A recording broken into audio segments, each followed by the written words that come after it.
everybody, I'm Petri, and today we'll be discussing Zed, one of the most powerful champions in the game, one of the best scaling assassins in the game, and fear of every ADC that ever played the game. Now, let's get into the video.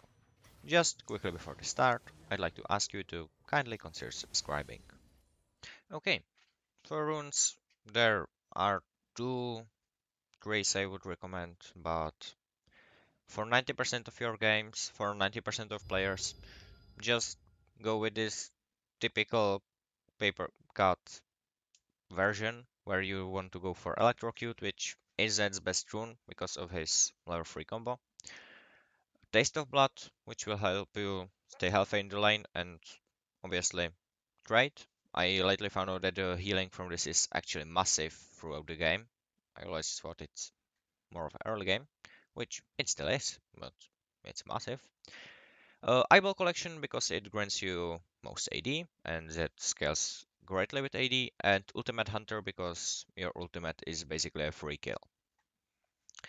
Then for secondary rune, I usually recommend going for Sorcery with Transcendence and Scorch. Again, better traits and you'll be able to use your abilities more often. Other option I've seen few times, tried it once, is going for Presence of Mind and Coup de Grace, which basically means that you will have that little extra kill pressure and you will be able to execute your combos more often. And that is basically everything for this tree. The other one is going for Conquer. You usually want to do this only when you know that enemy team is going to have a lot of tanks, a lot of sustain, and you don't want to be useless. So obviously, as I said, you will be taking Conqueror. Again, Presence of Mind, you don't really need that extra healing from Triumph. Alacrity, because you do have those powerful auto attacks and you will be auto attacking a lot if you're going for Conqueror. And lastly, you're going for Coup de Grace because it is the safest option. If you feel confident, you can possibly go for Last Stand, but I just believe that Coup de Grace is... there's nothing to fuck up with that. And for secondary runes, you're going for Taste of Blood and definitely Ultimate Hunter because it's one of the Z's best rune setups. And on both trees, you do want to go for Adaptive Force and Armor.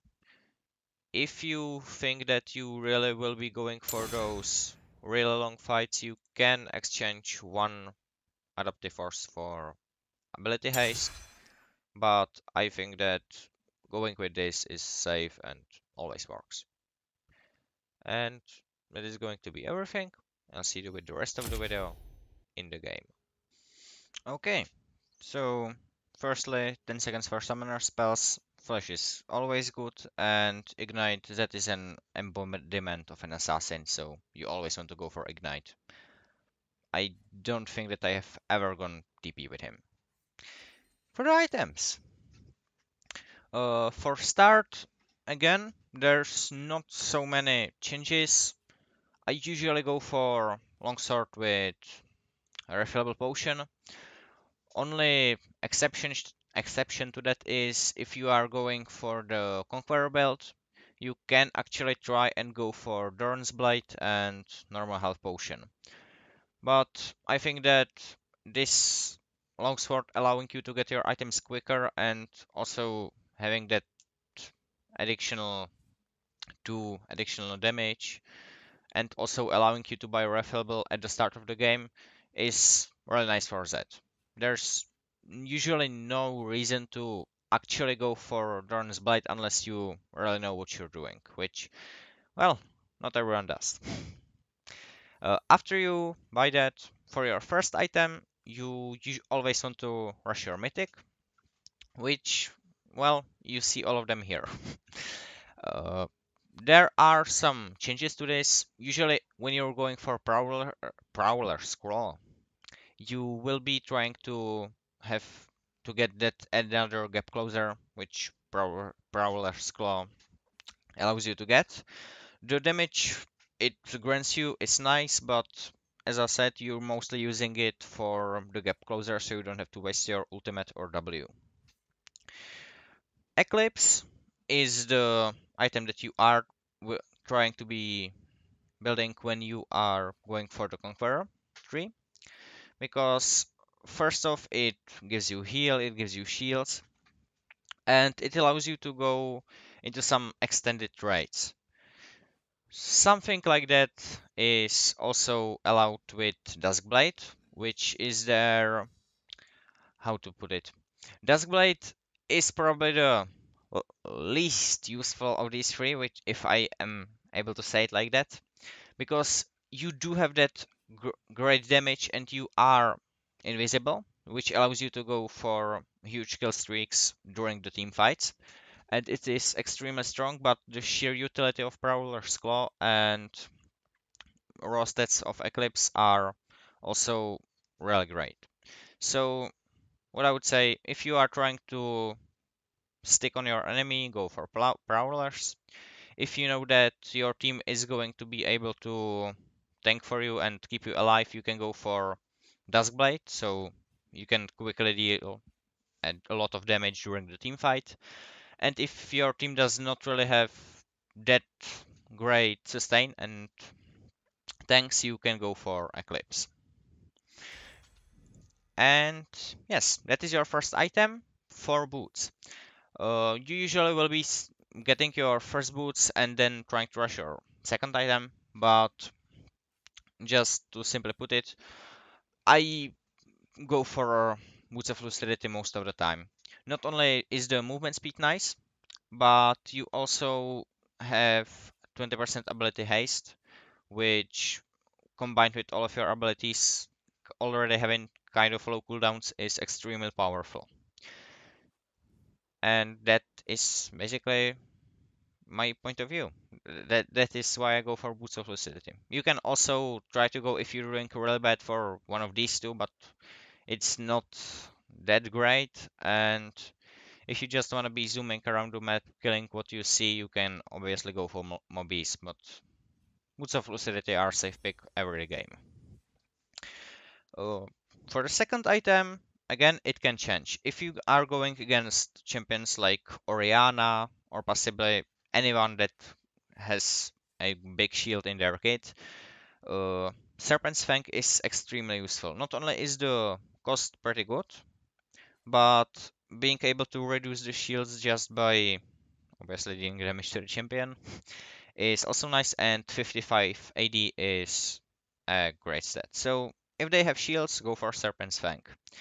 If they don't, you need to think about other things. For example, if they are the tankier comp, or at least they build some armor or magic resist items, you probably want to go for Serelda, because it gives armor penetration, which is percentage of the armor and not amount, which I believe that most of you know. But it also slows the enemy, so you have extremely easy time hitting every single ability, which I will explain a bit later. So I really like Serelda. It is great almost every game, and if enemies have armor, this will just shred them. I would probably recommend it over Black Cleaver, which possibly can give you that additional health and stuff, but again, Conqueror Tree, Black Cleaver, Serelda can be combined every time, even if you're going for a normal assassin. It is a really good item for that.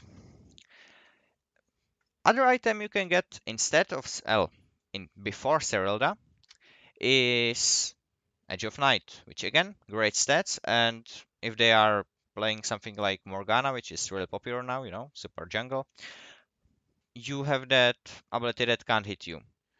One thing I would like to point out is Edge of Night is extremely powerful, but don't run it in a team comp where they have Ezreal. They have, what would I point out? Basically, any champion that has really fast and really usable abilities. Because then they can just hit you once and all your utility is gone. Nonetheless, it is a great item and you just gotta think when. Another item I would probably recommend every game is going to be Yomu's Ghostblade. Again, this is mostly for the more assassini that. And it just allows you to get quick kills. You can possibly try to escape with your W and then just run away. And that's everything to Yomu's. Great item, great utility. From other things, if they have a lot of healing, Hempunk is a great last item because Grievous Wounds, 60% Grievous Wounds is powerful. You do have get all the stats plus the health. And otherwise, there is the half crit build. I don't really think that it's that necessary. You can also, if you feel that Edge of Night is not that important, that there are no big abilities you want to dodge, you want to waste, you can go for Umbral Glaive, because being able to remove enemy wars is really important for Zed, since his assassinations kind of require enemy not to see you from a mile away. And lastly, if you are feeling like a dick, you can get Execute from Collector. But that is something which can work. You will probably go for Collector if you are going for that Conqueror build. Otherwise, I think that is everything I can tell you about Zed's items. And now, quickly for the abilities. First off, Zed's passive. Basically, every time you damage an enemy who is below 50% health, you will deal additional magic damage from 6 to 10%, scaling with level. And on champions, this can be triggered every 10 seconds. Important part is that it's on champions, because now you can really easily help take down objectives like dragons, or actually even jungle camps if you need to take the buff quickly with your W, because you will be dealing I believe that, yeah, 300 damage, but you are dealing additional 300 damage with your auto attacks every time. With champions, this is also really important because you will be able to execute them in the end when all your abilities are out. Again, I will talk more about that later. Then we got that skill, which is a quite long skill shot, which will deal 100% of your bonus AD and pretty nice base damage to the first enemy hit, and then the damage is reduced for every additional target. You will be getting this at level 1 since it's possibly the highest damaging ability that it has. And also the range allows you to farm really easily. You can also use it to poke enemy if you need to. Other than that, there's not much to Q alone. And yeah, I will go for E next. That's E, which is called Shadow Slash, will deal damage in this area around you. It does not reset auto attacks, it is its own thing, it just exists. You can cast it while doing basically anything else. Yeah. And yeah, that is everything I can tell you about Zed's E alone. Now we move to the most, I believe, known ability, unless your counting ultimate is more known. And that is Zed's W, which will create a shadow on target position you choose. And you can swap positions with the shadow. Not only that, but the shadow will also cast every ability you cast. Meaning that if you try to hit this guy with Q, he will do the same. If you use E, the shadow will do the same. And here we are getting to the more interesting part, because if your shadow hits your enemy with an E, the enemy will be slowed by 40%. The slow is also increasing with each level, which, by the way, is why you will be maxing this ability second, for the damage and obviously the slow. If you and your shadow both hit the enemy with the slash, you he will be slowed by 60%. And also, every time you hit a champion with your Shadow Slash, the cooldown of your W will be reduced. Meaning that you usually want to use this ability fairly often because the cooldown is quite okay. The cooldown is really low, the mana cost is pretty nice, and well, if you're able to use your W and then have it ready in few, few seconds sooner, you will be able to use it again and dish out more damage. And that is everything for base abilities. Now to the ultimate. Uh, you will select a target in an area, obviously on a champion, and you will teleport behind them, leaving Shadow on your last position, which does work exactly like your W Shadow. Only interesting part about this ability, apart from it being completely awesome, is that you will repeat the damage you deal during 3 seconds to the champion after the 3 seconds are gone. Oh my goodness, I am extremely talkative today, ain't I? Well, after you do so, you will repeat the damage. It is scaling from 25 to 55%, meaning that Zed not only has the high burst damage, but he also can deal damage even if he's extremely far from the target. It also means that Zonias are extremely powerful counter against Zed, and Zed players hate them. And yeah, that is most of the technical stuff to the ultimate.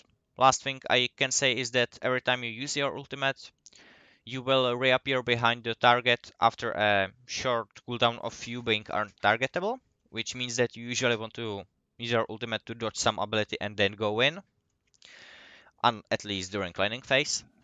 And then you will appear exactly behind the target, so even if they dash or do something, you will still be there. And that is basically it. Obviously, you can return to your shadow just like with W. And now, because I'm not necessarily a Z main and I don't know everything about him, I can tell you some stuff that are probably never gonna be used by you, but it's nice to know now. So the longest distance you can swap between yourself and your shadow is approximately from middle of the fountain to this place right here next to inhibitor. Meaning that when you are waiting for an item, you can use your W to get into lane faster. Basically, what you will be doing is putting out a shadow and then wait for the goal to go up, and you're going back. Obviously, there are much there is much further distance. The one I was talking about is just for a measure. You can go at around here, at about here, drop the shadow to the tower, return back, get your gold, and keep walking. And that is, I believe, every basic stuff I can tell to abilities, except, yes, as I was saying, it does not matter if you use your E before or after auto attack, it has no interaction whatsoever, meaning that you can freely do anything you want with it. Yeah, some combos. Obviously, every Z ability is, I believe, I was already talking it in the old guide I was making on him, can be used with flash. So you can flash and Q. Oh my goodness. You can Q and flash. You can flash and E. You can flash and auto attack. And you won't believe this, but you can flash E and then auto attack. Meaning that you will be using your flash a lot. That is what I'm trying to say with this. Uh, because you have such great executes, you usually can use flash in some more advanced combos, and I will return to that later. For now, the most basic stuff you will be doing is on level 3, which is when you will probably be getting first kill if your opponent is not Pantheon. And that is putting your W slightly next to your target, so they, how to put it? If you put your W right in front, they have extremely easy dodge from both of your Qs. If you put it next to them, you have a bit more control over where you want to hit them. And yeah, so you will use your WEQ or WQE. If you use your E first, they will be slowed and you have higher chance of hitting your Qs. But if you are sure that you will hit, using WQE, also you want to use both of the abilities while the shadow is traveling to the place, because it will be cast instantly as it lands. So right now you use WE. Right now, right now you use WE, and once it lands, it will execute. Same thing goes for when you use WQ. The shadow will start a queue as soon as it appears. And that, I guess I could also quickly show you the difference between those, with the speed of both of those. So this is the first one, and if you use your Q first, it will look something like this. So there is that not even a half a second difference, but difference is sometimes even less, right? Then for some more interesting things, you can use your W backwards, basically baiting enemy champion and telling them that you're trying to escape, and then do the same thing. And if you need to, you can obviously get back. But point of this combo is that you either are really in danger and need to use your W to get away, or you know that you can kill the target, because as assassin you can kill anyone as long as you're alive, and it does not matter how much health you got. So you can just W, Q instantly E, get that auto attack, kill the target, and leave. And now to my most favorite combo, which is using your W right next to the enemy, as always, then using your ultimate. Because first off, you will have free shadows, which, well, I will show it like this, meaning that you have free Qs, and then obviously you have easy way of dealing the damage. You can also teleport to your W right as you're leaving from your ultimate, meaning that if they know that you will be behind them, which most good players do, and try to hit you with some form of CC, you will instantly dodge it, because you can't use your ultimate shadow for a while when you transport. It has that half-second cooldown, but that does not mean that you can't use your W shadow, meaning that you can teleport to that one. But basically, what I like to do with this strategy is using the W as soon as using W and in the same moment using your ultimate. Because if you will have a look, the shadow is kind of hidden by the mark, meaning that they don't even have to know that uh, you have three shadows right around them. I'll try to show that again, and the health bar and the cross will hide the existence of the shadow, meaning that you can use your W right next to them, Then use your ulti, switch to W, Q, E, and go back to safety with R, denying them of any chance of actually trying to shoot you because they possibly don't even know that you will be moving somewhere else because they don't see your W. I will show that one more time.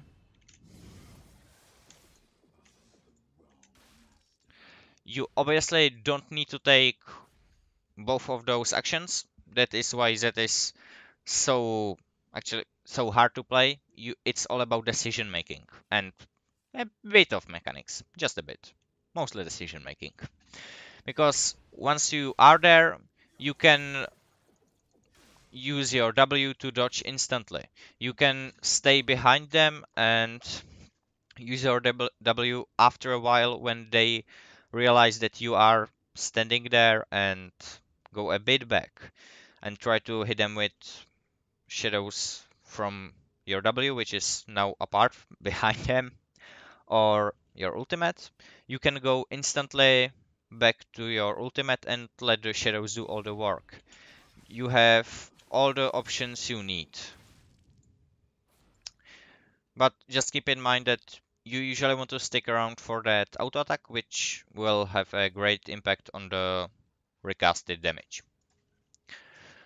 And yes, you also have stuff like using your ultimate to gap close and then using your W, possibly even leaving the W, and if the target is still alive after the mark, which they usually should not, you can cast your W behind and try to hit them there.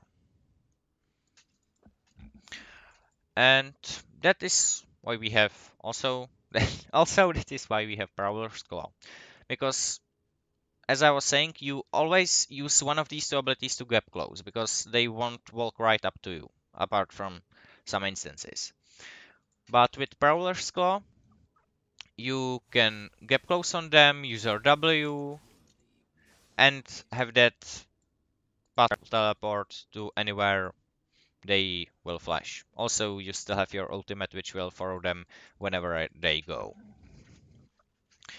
And that is probably everything to abilities and combos I can think of right now. For the laning phase, I was saying that already, but until level 3, you will be trying to just farm because you don't really have any kill pressure with only one shuriken and one E. But once you hit level 3, upgrade your W, you can start with the basic trait I was talking about. And after, let's say, about on the third hit, if everything you used goes right, you will probably be killing your enemy. You can obviously use flash and ignite during that, so, you know, basically everything I explained already. Really great thing about that is that thanks to your passive, you can let your enemy to push you under tower because you have extremely good wave clear. Meaning that you can use your E to execute low health minions, your auto attacks to execute low health minions, your Q to execute low health minions. So even if you are standing right under tower, you should not be able to lose them unless they have extreme kill pressure on you, which on level 3 is reduced by you having an instant teleport. One, so that is when you probably will try to get the first kill.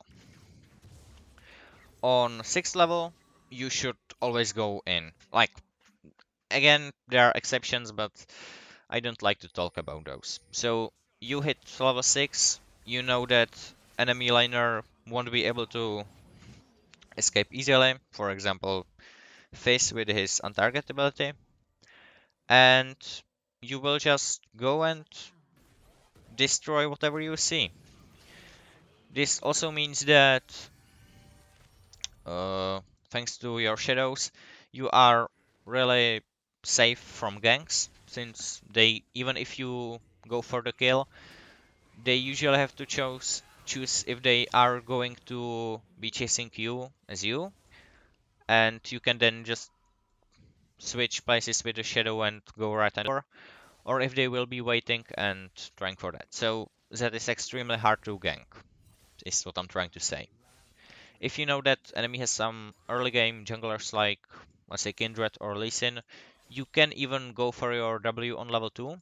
So if the enemy is trying to lure you into the middle of the map where they can possibly kill you, you can just go right back and they can't do anything about it.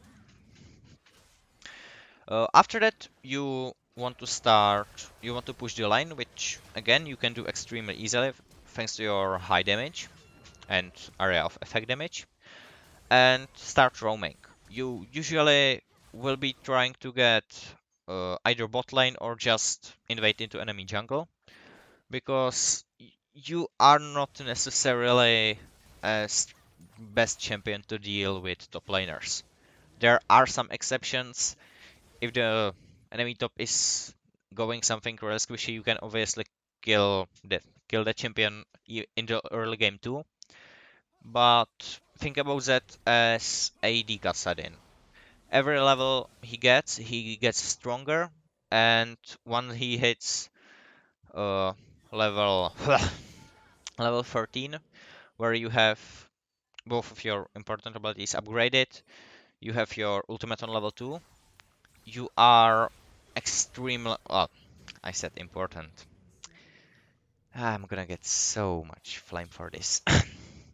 You will be extremely powerful and able to 1v1 almost anyone apart from absolute tanks.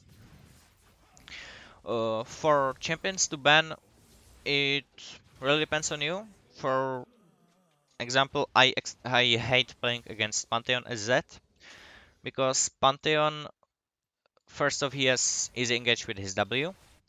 He has probably faster burst damage than you do, but most importantly, his E.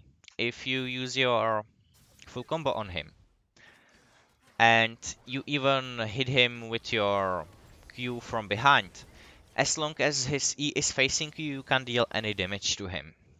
So he has an easy way of negating your damage when two of you are fighting.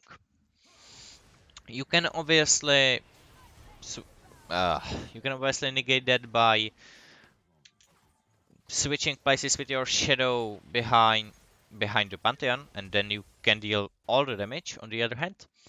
But Pantheon is not a champion you want to fight almost ever unless you will get lucky kills and get fed. For some other examples, you will be able to kill pretty much anyone. So you want to get rid of the champions you can't kill. Something like Face or Vladimir. Vladimir is even probably more dangerous than Face, because not only does he have his pool, but he also has extremely easy way of sustain, so it's hard to get that kill on him. But Vladimir is not played that much as Fizz, at least from my experience, meaning that Fizz is a bit more common danger. Then obviously you got champions like Lissandra, who basically are all about staying alive, and pretty much any mage can buy Zonias to negate you, but you also have extremely easy way of getting rid of any mage, so I would not really worry about that, and probably ban either something you know that can kill you in the early levels, even before level 3, or one of those two untargetable ones.